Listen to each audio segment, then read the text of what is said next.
Okay, we'll start. I'm part of the overland. No, I'm not. I'm on the wrong boat. I'm in a boat. And the first thing is to connect the gas line to the engine. The gas line has a little clip. The little clip is up. Because it's confusing, and if you push it in the upside down, it ain't gonna work. So the little clip goes up and catches onto a post on the one side. Has to go in far enough that you can feel the little clip snap into place. And then you go to the engine, to the gas tank. The gas tank should have its breather cap on the top, which it does have. And that has to be open to some degree to get some breath through.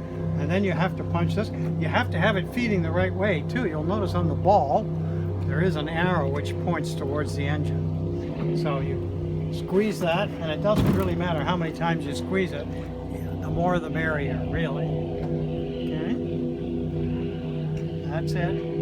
Now before you try to start it, you have to make sure that your safety line, little red thing here, the little red post, if this clip is off, it won't start because that's the engine cut, and it goes snapping in as soon as you take this little clip off. So you have yours on a little clip too. Now, you want to, first of all, make sure that you're in neutral, because it won't start, and you can't pull it if it's in reverse, and you can't pull it if it's in forward. But you can pull it if it's in neutral. Now, you always do one or two little of these things without really trying to start it, just to get the juices flowing. Then you go down beside the gear shift, staying in neutral. You pull out your choke, and most of them just need a half a choke, but you pull it out to start with.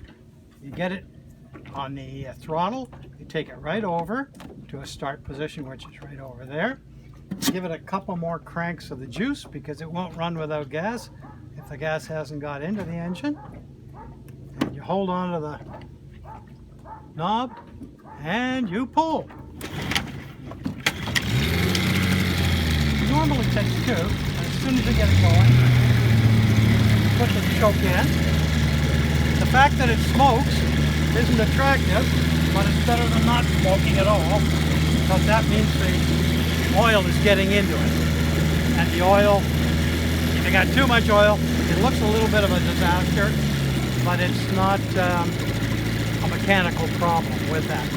You should look at the back of the engine to make sure it's spitting out water, because that's what cools the engine as it goes around.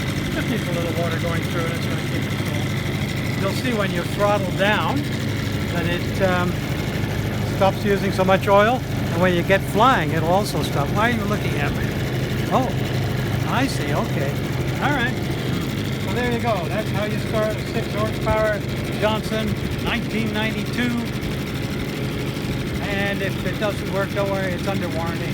You can either switch for this one, or you can switch for Dan's 4 horsepower, which would need a little bit of work, but then will be a much newer engine.